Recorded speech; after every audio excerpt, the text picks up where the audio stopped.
It's Wednesday, April 10th, 2024, and this is KBIA's Views of the News. Our weekly roundtable on media behaviors comes to you from the studio at the Reynolds Journalism Institute. I'm Amy Simons, and I'm joined by my two colleagues, Kathy Kiley and Ernest Perry.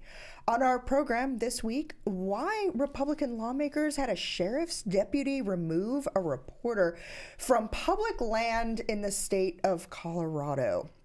It was a twice-in-a-lifetime event, another total eclipse. We weren't in the path of totality this time, but it was still pretty cool. And perfection with a touch of sweet redemption. Undefeated South Carolina has won its third national championship. March Madness has come to an end. Was this the year that the women's tournament eclipsed the men's? There's a lot more that hopefully we'll talk to before our half hour is up today, but we're going to start with changes to the Facebook algorithm and how we're seeing them play out, because our lead story this week is one of those. And it's one of those kind of questions you would ask. Is it a change to the algorithm or is censorship at play here? The Kansas Reflector, it's a sister publication to the Missouri Independent. It published a column last week about how there was an attempt to share and boost a post about a documentary that focused on local efforts to fight climate change. Facebook rejected that request to boost or to pay for extra exposure on the part of the Kansas Reflector, stating that the request and that the URL violated community standards. Now, Facebook has responded to the Reflector and claiming that the rejection was actually a rejection of the domain of the URL address itself. But two other reposts of that column also got blocked. Yeah, this is, we've talked so much on this show about these platforms like Facebook that do not want to take responsibility for being publishers, and they are publishers. And so if you see yourself as a publisher, you are going to set certain standards for what you will publish. You will be transparent about those standards, and you will stick to those standards. Facebook has never acknowledged that it's a publisher. So it is trying to straddle this very awkward tightrope, if that's not a mixed metaphor, where they're trying to say that they have these standards, but they keep moving all the time. And so I think one of the, and again, we've talked about this on this show, one of the problems is if you're a publisher, a real publisher who acknowledges that you're a publisher, like the Kansas Reflector, and you depend on Facebook or any social media for your distribution, you really have an unreliable distribution service because you can't count on them. And I think it's just so important for news organizations, legitimate news organizations that own the fact that they're publishers, to somehow create their own means of distribution. We used to own the means of distribution, we don't anymore, and maybe it's time somehow we take it back. Well, that's where the problem's going to come. How are you going to do that? I mean, it's almost like what you're saying is that the Kansas Reflector, Missouri Independent, all these others, they're going to have to create their own programs. And then how do you get that program out to a large enough audience to be able to then bring in revenue to keep yourself afloat? Yeah, and the other program is called subscriptions. Yeah, well, that's newsletters, right. So there are other ways around it. Yeah, I mean, there are other ways around it, but the problem with that is that's not generally the way in which people get their news and information, and we've had that conversation over and over again, too. So that's the problem, is that you've got Facebook, you've got Google, you've got X, formerly known as Twitter. They own the distribution model, and now you're having to somehow negotiate with them as to how you're going to distribute your content, but then they control whether or not they can pull the plug on you. And they're constantly moving the bar, right? Exactly. So this documentary that the Kansas Reflector wanted to promote and encourage attendance at a screening, the name of the documentary is Hot Times in the Heartland. So what are the chances if you can let your mind go to all of the different places that the name of a title when entered, Hot Times in the Heartland, what are the chances that it was an automated system that automatically rejected that as opposed to human eyes that would be looking at evaluating the legitimacy and accepting those advertising dollars? I mean, it could be that there was an algorithm that sort of booted that out. Now, the question becomes, who set the algorithm? That was a human. And why did the committee or the individual set that algorithm in a way that would boot that out and not others? I mean, this gets back to human greed, right? It's human greed because, okay, Hot Times in the Heartland, somebody might have thought it was a porno film, right? Yeah. Okay, a stupid robot might have thought that. If you had human editors involved in the process, they would look at the trailer of Hot Times in the Heartland. They might even take the time to watch Hot Times in the Heartland. Or maybe if they didn't do that, at least pick up the phone and call the person trying to place the ad or the boosted post. But it's so much cheaper to use an algorithm or a machine, which is what an algorithm is essentially, because algorithms don't need health insurance. Okay, and this is the problem, that when we try to automate intelligence, it doesn't always work. Yeah, especially if the algorithm was created by someone who won't take into, look past the name. There's such a thing as a pun, or wordplay. Right, no, absolutely, and algorithms don't get it. Yeah, exactly. That's one of the things, too. I actually have it on a slide when we teach search engine optimization as we talk about Google and the control that Google search has in terms of generating traffic to our websites, exposure for our content. Those computers don't understand puns, don't write catchy headlines. Right, exactly. It's like Google wants you to be boring and literal. Yes, right. Be as literal as you can.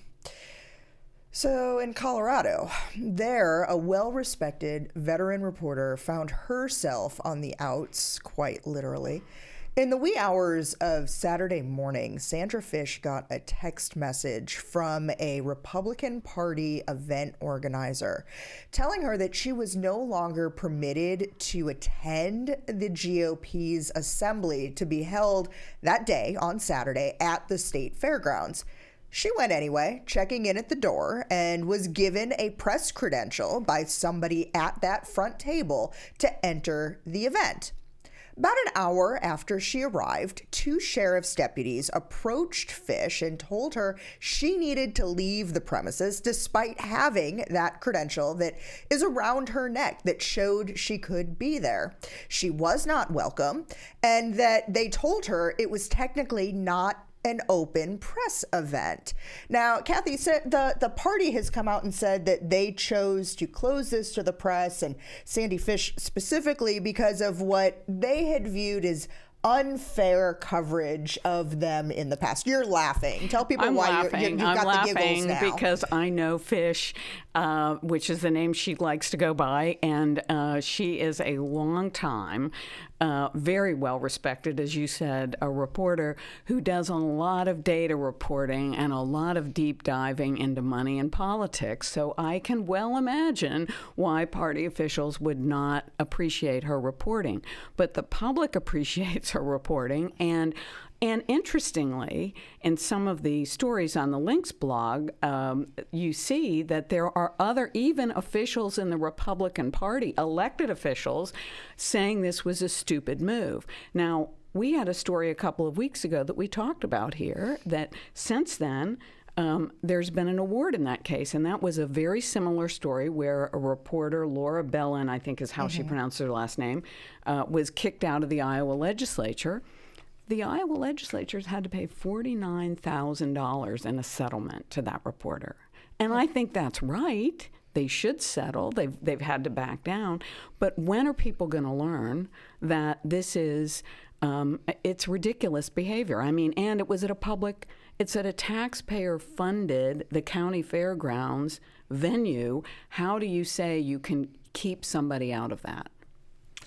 Well, I mean, I think you shouldn't be able to. And I think the settlements have to be larger. The penalties have to be larger, especially if you're at the public fair. I mean, you're at the state fair, which is a public event, and if you want to have your meeting, private meeting somewhere. Hold it on private property. Hold it on private property. Exactly. Rent a room at the country club. There's got to be a country club or a hotel or Exactly. some other place to be able to have that meeting. There's a convention center large enough to accommodate Exactly. it. I mean, you have the right to do that in a private setting, but you're having a private meeting in a public state fairgrounds. Yeah. And that's the one issue I have. The other is if you're a political party, a public political party that is asking the public to support you, but you're going to prohibit someone who's trying to act in the public interest from providing news and information that the public needs to know to determine whether or not they should engage with you. That I have a problem with, because now you're limiting it. And ultimately, only the people who are within that sphere are going to engage with you. Yeah, I mean, I agree with you, Ernest. These political parties are quasi-public entities, really. They get a lot of support from the government. Their conventions are funded partly by the taxpayers. And, okay, it's a political, we're all interested in who we want to elect, but I think the price for that is scrutiny. There has to be scrutiny of that. The other thing I want to say, you said the fines have to be higher. Maybe there needs to be some personal responsibility too, because the problem is that $49K is going to be paid by the Iowa taxpayers, just like Josh Hawley's fine, that he was fined for holding back information and not complying with the sunshine request when he was Attorney General. He was fined for that, but he doesn't pay it. Right. The taxpayers pay it. The other thing too in this one that concerns me, and you see this over and over again, these private entities are using public law enforcement. Yes, it was the sheriff who escorted her to up. actually do their bidding. That I have a problem with. When is a police chief or a sheriff going to go like, you know what? If you don't want this individual there, then you need to hire private security and have them deal with it. Don't call us. Well, so Fish did leave the premises. People might be confused. Why not put up a bigger fight to stay at that point? Well, why not kind of raise these points that we're talking about here? Well, I think she could have. I think, like any good reporter, she probably had a PR instinct going there. And, she was told she wasn't allowed to be there. I think it's actually better to make a statement by saying, okay, I'm going to respect this, but I'm going to go out and publicize it. That is our tool as journalists. We have the megaphone, and use it. Well, and by Sunday morning, the Journalism and Women Symposium, that's how I first learned about this, was an email statement issued by that group, journalists across the country, even as you said, some of the Republicans within the Colorado Party speaking out. Well, I think, part of it too, the reason why she may not have done it is because she didn't want to be the story. She didn't want the story to be about her. She wanted it to be about the actions. And the access. And the access. And that's what happened when, when everyone found out what they had done, then that became the story and not the reporter herself. Okay. Kathy, I saw some of your photos on Facebook on Monday out on the quad. People collecting and watching collecting on the quad, watching the eclipse together. This creation of a shared experience, and watching on TV, you could see what it was like from Mazatlan in Mexico to Burlington, Vermont, as the sun went behind the moon. We didn't experience totality here in mid-Missouri like we did back in 2017, but it was still a lot of fun being outside on Monday. I don't know, based on where you were, did you get to see any of the coverage on Monday of what was going on, either on local TV? I know KMIZ did a 3-hour special here, or on national television. No, I saw some of the coverage afterwards. Yeah. I didn't see the coverage during. I was out, on the quad with everybody. Okay. Everybody else watching. I worked from home on Monday. Watching the at least the partial. What we get 95-96% here. Yeah, it's amazing how sunny it still is with only 94% coverage. It's amazing. But I mean, the thing that really. The that really caught my attention was the fact that this was an event that brought people together in a way that basically we haven't seen in a long time. Yes. I mean, there's been so much division and so much, angst. It only going takes a on. celestial phenomenon It takes for people across America to come together. Exactly. And so, I mean, and I talked to people out on the quad and then afterwards about that, and they all sort of shook their head and were like, this is, we all came together. No one was fighting or arguing or came up with some sort of conspiracy theory, at least not those who are around, Right. came with some sort of conspircy theory about what was happening at the time. Trying to figure it all out. Right. Yeah. But it was, and that's the thing that I enjoyed the most about it.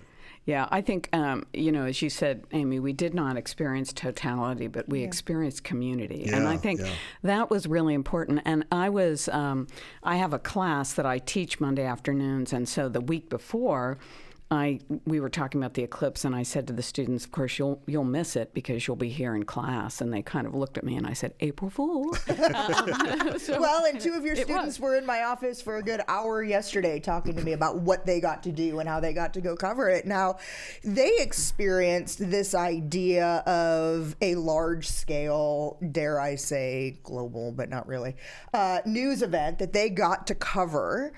And at the same time, they still got to participate and engage in it. Like during what would have been totality in other places, they put their camera down and they looked up at the sky and they got to both experience it as a journalist and as, regular. As a human being. Yeah, exactly. Journalists are humans too. But I think, one of the students, when we all came back into class after it was over, and I was asking the students about their experience, one young man said exactly what Ernest did. He said, there are so many things that divide us, and this brought us together. And, maybe that's what celestial events are supposed to be for, to remind us that we're all little people on this tiny little blue dot, and we better start rowing in the same direction. It really is amazing. I thought on the coverage, the most spectacular thing I saw was the New York Times the next day online ran this graphic it was a video shot from space, from satellites, where you actually saw the shadow of the moon passing across the continent. I really recommend people go look that up because it is amazing. And I think, again, we're all on USS or SS Earth, and it gives you that sense of our shared humanity. One of the points I wanted to make, too, and I guess I'll make this as the one person who worked from home. So half the time I was in front of a TV. For about 45 minutes I was outside just kind of looking up. This was one of those instances where TV news was able to do the thing in real time. And I appreciate what you're saying about the New York Times. At the same time, this was one of those, and we experienced it the same way in 2017, that by, 3:15, 3:30, life went back to normal and nobody cared anymore. That by watching it live as it was unfolding, by seeing people's reactions, be it the journalists, be it the people who had traveled from across the country to the areas of totality, it created that shared experience over space and time that we had in that moment without just the people next to us. And there was part of me that kind of wondered, by the next day, how much interest is there in something like that what you're describing on the New York Times website? Or have we moved on? It's over, come back in 2044. I think there was some of that, but there are also people who, before we got to at least the part of it that we could see here in Missouri, they were talking about, okay, so when is the next one? And am I going to be around for the next one? And some of my neighbors were talking about that with me, just like that. And it's almost like you're going I want to do this again. Am I going to be around for that? And that I thought was some interesting conversation, especially with when you have those of us who are older talking to those of us who are younger, and you're thinking, hey, they're going to be around for the next one. I'm not sure whether or not I will be. And that's an important part of the human vulnerability that whole event brought up too. And I think that puts things in perspective in a way that our ordinary everyday life doesn't. saw a great political cartoon that's been floating around the past couple of days. 2 basketballs, one eclipsing the other, each representing another of the NCAA basketball tournaments, the men's and the women's.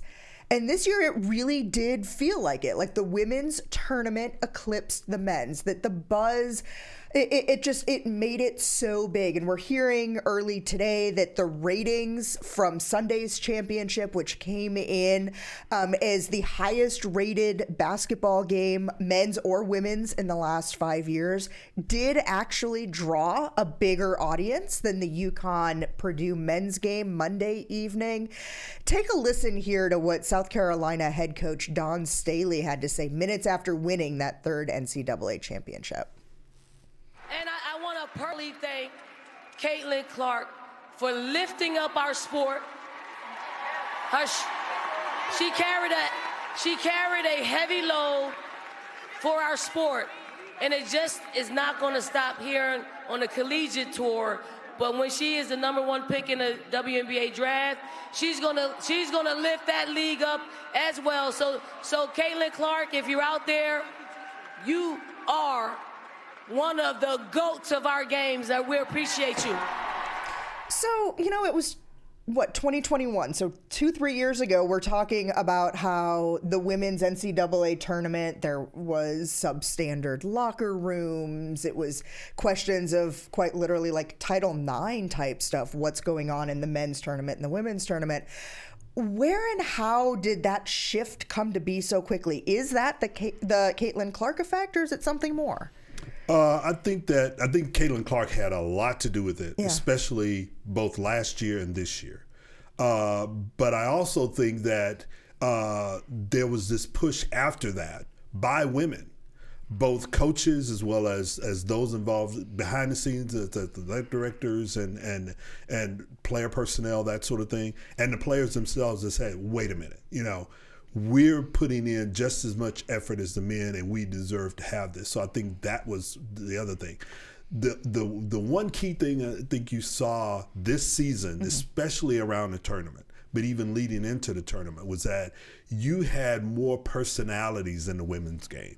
You had Caitlin Clark, of course. You had Angel Reese. You had Juju, who's playing out on the West Coast. You had Buckers, I think that was her name, who was at UConn. You have women personalities, and that you didn't have in the men's, because of the transfer rules, because of NIL, because of the one and done. That's a really great point. That's the difference between the men's game and the women's game. And people are drawn to personalities, especially in television. You can't script this any better. And that's what you had in this year's women's basketball, the season as a whole, the tournament in particular, that you didn't have in the men's.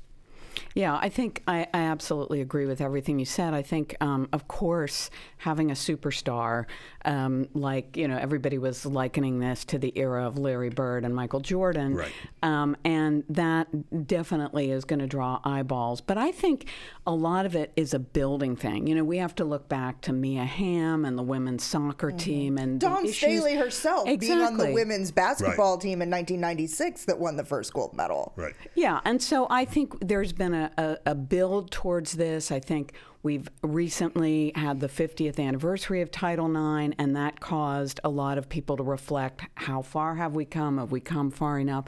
So I think this has been a building thing, but certainly having a superstar on the court was a catalyst. And as Ernest said, you can't, I think that's a great point about the way the transfer portal has changed things, because you still hear people talking about everybody will always associate Michael Jordan with North Carolina, right? Everybody will associate Larry Bird with Indiana. That's not necessarily going to be true in the era of the transfer portal for a lot of the... And I think the other thing, too, that you have this year is that in the women's game, there's stability. In the men's game, Exactly. whether you're talking about basketball, you're talking about football, it's one and done, and you barely get to know a player before they've entered even the... more so than that, there's so much instability right now. You've got, I was listening on you the way don't know who in. to root for. Who's on your team? Exactly. You've got the West Coast teams playing in East Coast conferences next year. It is going to be a free-for-all. On the men's side, everyone trying to figure out, who am I rooting for? Where am I going to go to a game? What is it going to look like? Whereas on the women's side, there's stability, their personalities, and there is a definite marketable product there. Dawn Staley also made some news last week with an answer to a question that was posed of her during one of the off-day news conferences. She was asked if anybody who identifies as a woman should be allowed to play on a women's team. She said yes. This question was asked by a reporter from an outlet called Outkick. This reporter has gotten a lot of backlash himself. Where and how does Outkick fall into the journalism ecosystem? I think it falls into that journalism ecosystem the way in which most, we say, publications that are not part of the mainstream. Okay. And historically we've had those publications. They've either been advocacy publications or dissident publications, and sometimes they're brought into the mainstream, and sometimes those publications stay on the outside. And they ask those difficult questions, and they put those stories out there as a way to get people to think about, hey, there's another side to this. And so he caught a lot of heat for asking it in that setting on that day. And his whole thing is, well, why not? But people were saying it was too political, didn't have a place there, shouldn't have been asked. Thoughts on that? Since when, as reporters, as journalists, do we censor ourselves? And we're not in the business to be popular. We are in the business to ask questions that people have on their minds, and to ask them. And you seize the opportunity to ask a question. It's hard to get a major league coach in front of you. It's very difficult. You can't. So I think this whole idea of we're not sitting down to have tea with somebody's mother-in-law. We're there to do a job. Okay. Before we go, we've got about a minute and a half left, and I have one of those temperature-taking type questions to talk to you about. This one has to do with our uneasy relationships with digital devices, namely our cell phones. We have our phones nearby, all wearing watches connected to our phones. Maybe a week or two from now, we'll have different answers about just how close they are to us. And that could be because you'll end up following my lead and taking The Guardian up on a call to action it's issued in the last week or so. Sign up to Reclaim Your Brain. Reclaim Your Brain is a 5-week email newsletter from The Guardian science journalist that promises to coach readers to reset screen habits using evidence-based tasks to help readers create better boundaries with phones and relationships with technology. I'm kind of excited to see this approach to service journalism in a bit of a different way. Well, this gets to what we were talking about earlier. Part of getting around some of the internet platforms who aren't so helpful is educating our audience about how to interact with technology. And I think this is it's not only a good service on the part of The Guardian, it's also strategic, it's smart, because I think if we as news providers can help reset that relationship, we benefit in the long run. Okay. We are pretty much out of time for this week. Thank you for spending the last half hour with us. Read more about all of the topics we talked about on our links blog under both the programs and podcast tabs at kbia.org. We're also available wherever you get your podcast downloads, including iTunes, Spotify, and Stitcher. Like us on Facebook or follow us on X, formerly known as Twitter. Our handle there is @ViewsOnKBIA. We're going to be audio only next week, so if you're watching us on Facebook, you're going to have to check kbia.org.